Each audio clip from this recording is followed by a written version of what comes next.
Think you're safe in your own home, or maybe on a peaceful drive through the countryside? Think again. Horror doesn't just hide in the shadows, it's in the places you least expect. These 3 true horror stories are so terrifying, they'll make you question everything you thought was safe. Get ready, because tonight, sleep might be the last thing on your mind. It was a quiet Friday night, and I was home alone, enjoying the rare solitude. My parents had gone out of town for the weekend, leaving me in charge of the house. I settled in for a movie marathon, turning off all the lights except for the dim glow of the TV. The silence of the house was comforting at first, but as the night went on, I began to feel a strange unease, like I wasn't as alone as I thought. It was around midnight when I first heard it, a soft knock on the front door. It was so faint that at first I thought I was imagining it, but then it came again, slightly louder this time. My heart began to race. Who could be knocking at this hour? I paused the movie and sat there, staring at the door, trying to listen for any other sounds. But the house was dead silent. I considered calling my parents, but I didn't want to bother them over what was probably nothing. Mustering up some courage, I got up and walked to the door, peering through the peephole. There was no one there. I felt a wave of relief wash over me, but it was short-lived. Just as I was about to turn away, the knocking came again, this time from the back door. My heart jumped into my throat. The back door was off the kitchen, and the thought of someone standing out there, just out of sight, sent chills down my spine. I crept through the house, careful not to make any noise, and peeked through the kitchen window. The backyard was dark, the trees casting long shadows in the moonlight, but there was no sign of anyone. I was about to convince myself that it was just my imagination when I saw it, something moving in the shadows at the edge of the yard. It was a figure, barely visible in the darkness, standing just beyond the reach of the porch light. They were tall and thin, almost impossibly so, with long, spindly arms that seemed to hang unnaturally at their sides. I couldn't see their face, but I could feel their gaze, cold and piercing, watching me from the shadows. I froze, my breath caught in my throat. The figure didn't move, just stood there, watching me, as if waiting for something. Panic surged through me, and I stumbled back from the window, my heart racing. I wanted to call the police, but my phone was in the living room, and I wasn't about to take my eyes off the back door. Then, the knocking started again. This time it was louder, more insistent, like whoever or whatever was outside was getting impatient. I backed away slowly, trying to keep my breathing steady, but the knocking grew louder, more forceful, until it was echoing through the house.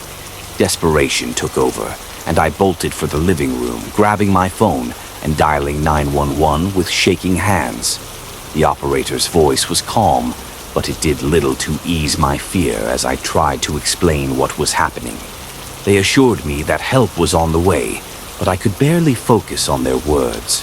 All I could think about was the figure outside, still standing there, still knocking.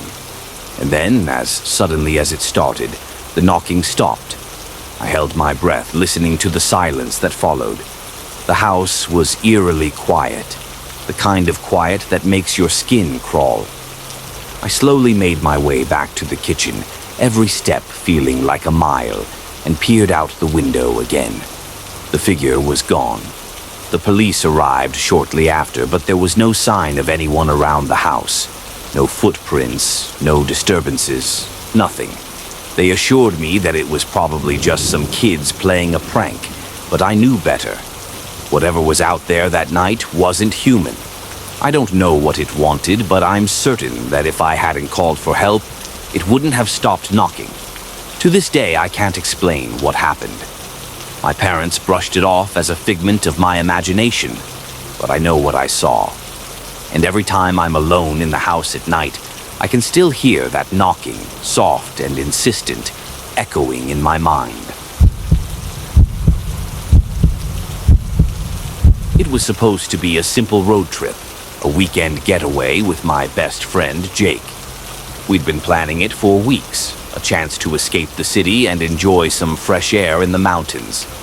The drive was long, but the scenery was beautiful, with winding roads cutting through dense forests and small, sleepy towns.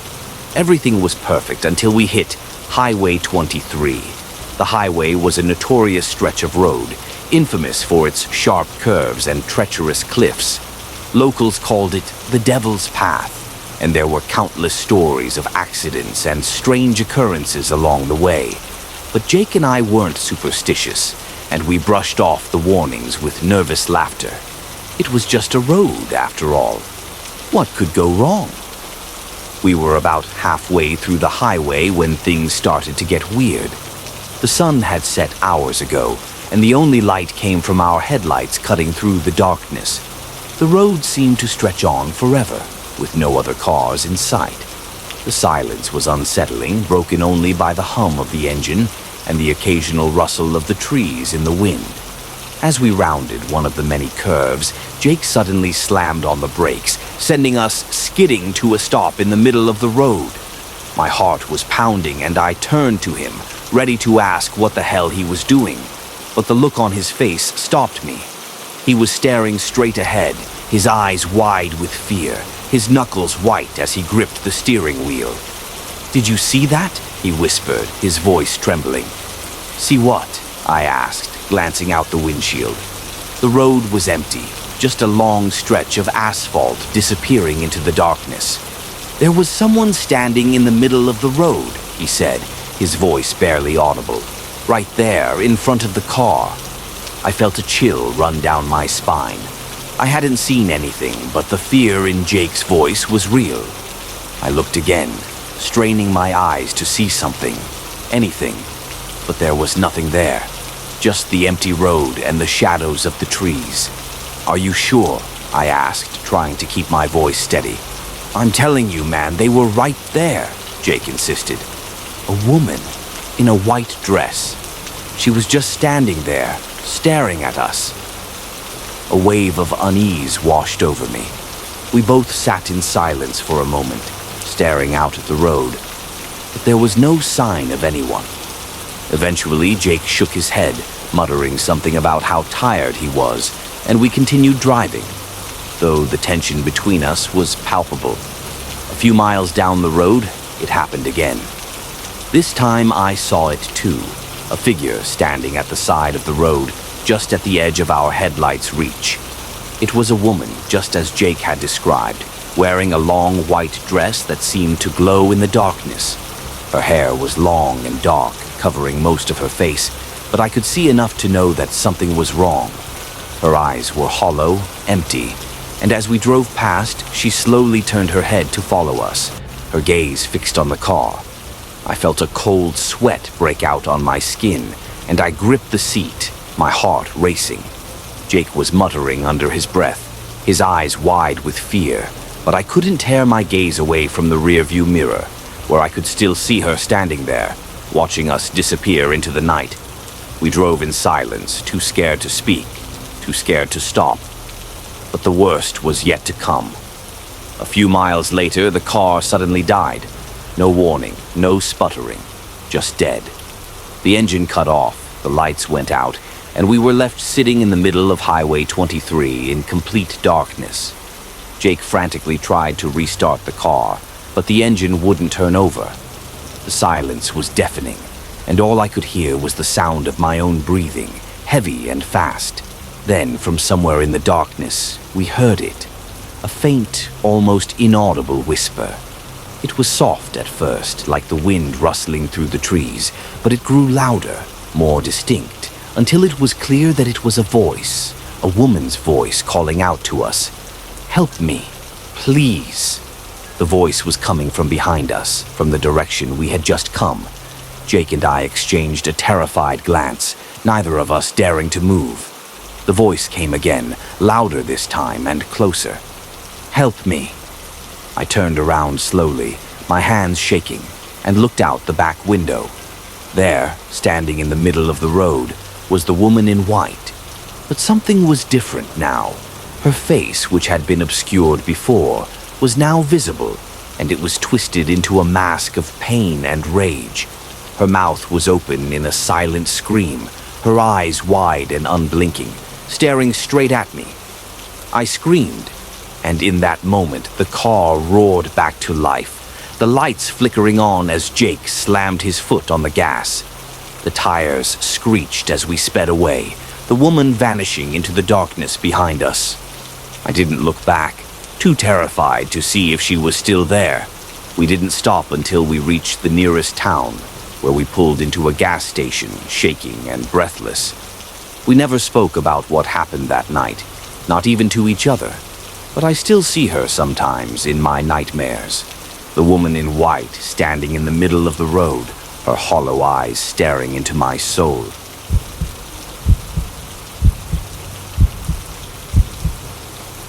There's something deeply unsettling about basements. They're dark, cold, and often filled with forgotten things, old memories, and sometimes things that are best left undisturbed. But nothing could have prepared me for what I encountered in the basement of my childhood home. I had returned to my hometown to help my parents move out of the house I grew up in. They were getting older and had decided to downsize, so it was time to pack up decades of memories and start a new chapter. The house was old, with creaky floors and drafty windows, but it had always felt like home, until that night. My parents had already moved into their new place, leaving me to finish packing up the last few boxes in the basement. I hadn't been down there in years, and as I descended the narrow staircase, I was hit with a wave of nostalgia. The basement smelled of damp earth and old wood, and the single dim light bulb hanging from the ceiling cast long shadows across the walls. I spent hours sorting through old boxes, reminiscing about my childhood, when I came across a box I didn't recognize.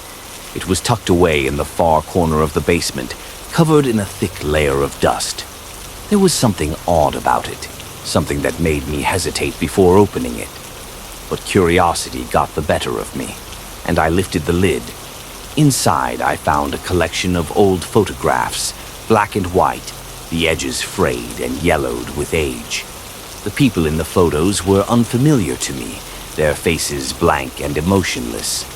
But what caught my attention was the house in the background of each photo. It was my childhood home. I felt a chill run down my spine as I flipped through the photos, each one more unsettling than the last. The people seemed to be standing in the same spot, in front of the house, but their expressions grew darker, more twisted with each picture. And in the final photo, I noticed something that made my blood run cold. A shadowy figure standing in the window of the basement, staring out at the camera. I dropped the photos, my hands shaking, and looked around the basement, half expecting to see someone standing there. But I was alone, or so I thought. That's when I heard it, a soft shuffling sound coming from behind me. I froze, my heart pounding in my chest, as the sound grew louder, closer. It was the sound of footsteps, slow and deliberate, moving across the floor. I spun around, but there was no one there. Just the empty basement and the flickering light bulb above me. I told myself it was just my imagination, that the old house was playing tricks on me. But the feeling of being watched was overwhelming, and I couldn't shake the sense of dread that had settled over me. I tried to focus on packing, but the footsteps continued, circling around me, growing more insistent, more demanding. Suddenly, the light bulb flickered and went out, plunging the basement into darkness. I fumbled for my phone, using its weak flashlight to cut through the gloom. The beam of light wavered as my hands trembled, and that's when I saw it, a shadowy figure standing at the far end of the basement. It was tall, its form barely discernible in the darkness, but I could feel its eyes on me, watching me. The air grew thick, heavy, and I could hardly breathe. I wanted to run, to escape, but my feet felt like they were glued to the floor. The figure began to move, gliding across the floor without a sound, coming closer and closer. I was paralyzed with fear, unable to look away as it approached, and then, just as it was about to reach me, it stopped. The figure slowly lifted its arm, pointing towards the box of photographs on the floor. A cold, hollow voice echoed in my mind, a voice that didn't belong to this world. You shouldn't have looked. And just like that, the figure vanished, leaving me alone in the darkness. The light bulb flickered back to life, casting its weak light over the basement, but the figure was gone. I didn't wait to see if it would return.